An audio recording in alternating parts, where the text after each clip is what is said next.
In 1980, the Japanese released a 4 LP 50 song box set called By Request of Japanese Fans. And a few years later, they went one better by releasing this CD set. The idea is very similar, but this being a CD, it contains more songs. So there are actually 60 songs over 3 CDs. And the pole that they used to compile this box set was different from the one they used to compile the By Request LP box set. So what they did was they asked members of the fan club and readers of the Japanese Elvis Monthly magazine to list their 10 favorite Elvis songs, and then the record company compiled a list of the 100 most popular songs, and they took the first 60 songs and put them on this CD set here. In the video description section below, you can actually see the list, the full list of 100 songs, the 100 most popular songs at the time this CD box set was compiled, which was 1987, a full 25 years before the I Am an Elvis Fan CD was released. So let's have a look at the discs. This is the first one, and you can see it says 50s on the front there, and the tracks are there on the back. And it won't take you long to realize that the CD is arranged in chronological order. And what they did with the 50 song 4 record LP box set was they actually sequenced the songs in order of popularity. So the first song was the most popular, the second song was the second most popular. And so the LP box set kind of jumped around from decade to decade, but at least you knew which songs were the most popular. With this one, everything is in chronological order. But as I say, the list is in the video description below, so if you're interested in finding out which ones were the most popular, just have a look down there at your own leisure. And this is a fan compiled CD set, so not surprisingly, most of the songs on here are familiar greatest hits, but there are one or two surprising songs that I'd like to point out. On this 50s disc, for example, the first 3 songs are all pleasantly surprising, I think. So it has the 2 sides of Elvis's first ever single, That's Alright, and Blue Moon of Kentucky, and it also has Baby Let's Play House. Of course, all great tracks, but it's just nice to see that the Japanese fans are thinking about other songs as well, that they're not only into the hits, but they enjoy the less well-known songs. The second disc, naturally enough, is 60s, and this also has 20 songs compiled in chronological order. Now you might be thinking, hang on a minute, they've got 60 songs here, 20 songs for the 50s, 20 songs for the 60s, presumably 20 songs for the 70s. Isn't that a bit of a coincidence that the top 60 songs just happen to divide neatly into the 3 decades? Well, that's what they're claiming. I don't know if there's been any jiggery-pokery done on the data, but that's what they're claiming. So the 60s disc looks like that. As you can see, they are all on this old blue RCA disc. And there are a few surprises also on this one. So it starts out with Stuck on You and goes all the way through to Suspicious Minds. But in the middle of the CD, there are 3 really nice ballads, very high quality ballads. It Hurts Me, Indescribably Blue, and I'll Remember You. Again, not necessarily hit songs, but it's good that they've actually chosen those songs to be on this CD, which, remember, is supposed to be the 60 most popular songs in Japan as of 1987. And this is the third one. Naturally, it has a 70s photo on the front, and there are your tracks. Now, I've said before in my videos that the live albums, Elvis's live albums, sold much better than the studio albums in the 1970s, and so it's not really a surprise that half of this CD is live. So it starts out with Sweet Caroline and goes through to Unchained Melody. So it's top and tailed by live tracks.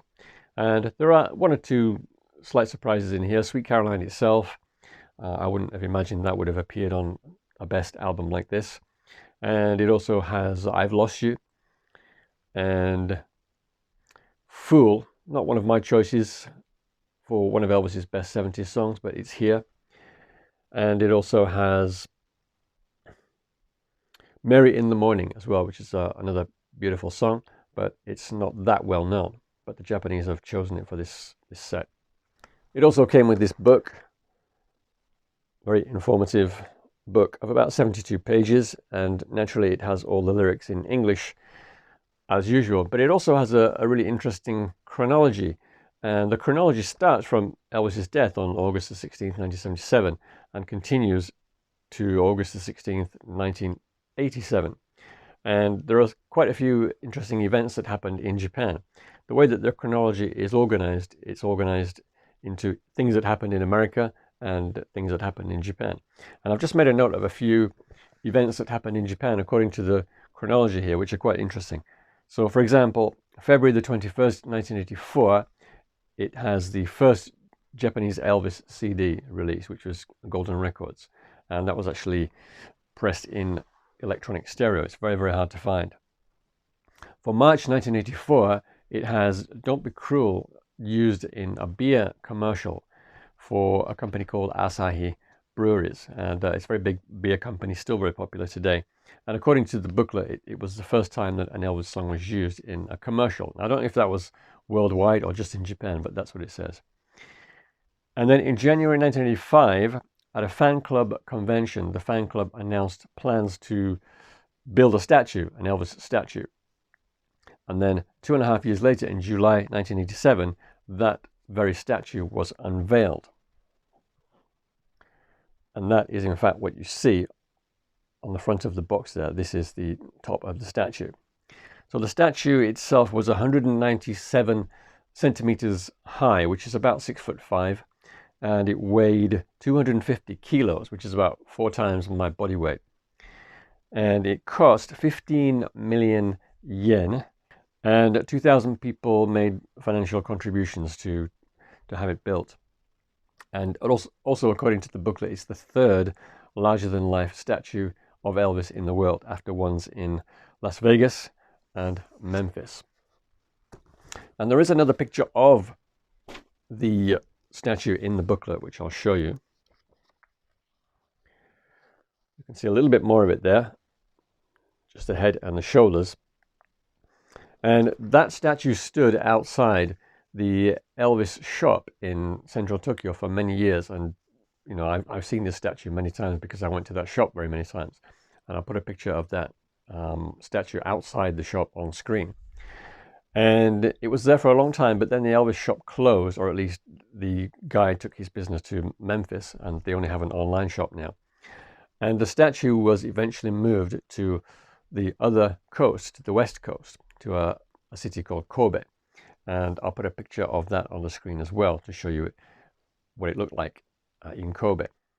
Now, I don't know where it is today. I believe it's in storage, but I'm not 100% sure. Here's the back of the box. It simply shows all the track titles in Japanese, and then there is the title on the spine in Japanese, and on the top it's in English. So you might be wondering how many songs were common to both sets, the 4LP box set and the 3 CD set.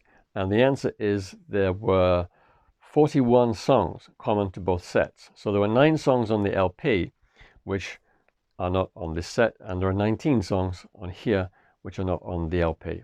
And I've actually put all that information again in the video description section below. So if you want to make those comparisons, you can just do so. Just one more thing to tell you about this set. The manufacturer, when it was first released in the summer of 1987, was RVC Corporation, the company which manufactured all of Elvis's last LPs. However, later that year, it was wound up and another manufacturer took over, which was BMG Victor. And this particular copy that I have is manufactured by BMG Victor. And you can see that on the bottom of the obi at the back here. And it's also mentioned on the discs as well. So if you have this set and it's manufactured by RVC Corporation, then you know you have the first one. If it's BMG Victor, then it's the second one. But to be honest, it sold so well that the RVC version is not particularly rare, even though it was only 2 months before the second manufacturer took over. Now, this was the first volume. It doesn't say We Love Elvis Volume 1. The booklet refers to a possible second volume, and indeed there was a second volume and also a third volume. And I'll be doing videos on both those sets in the near future, so look out for those. That's it for today. If you have any questions about this set, just drop a question in the comment section below. Thanks for watching. See you next time. Cheers.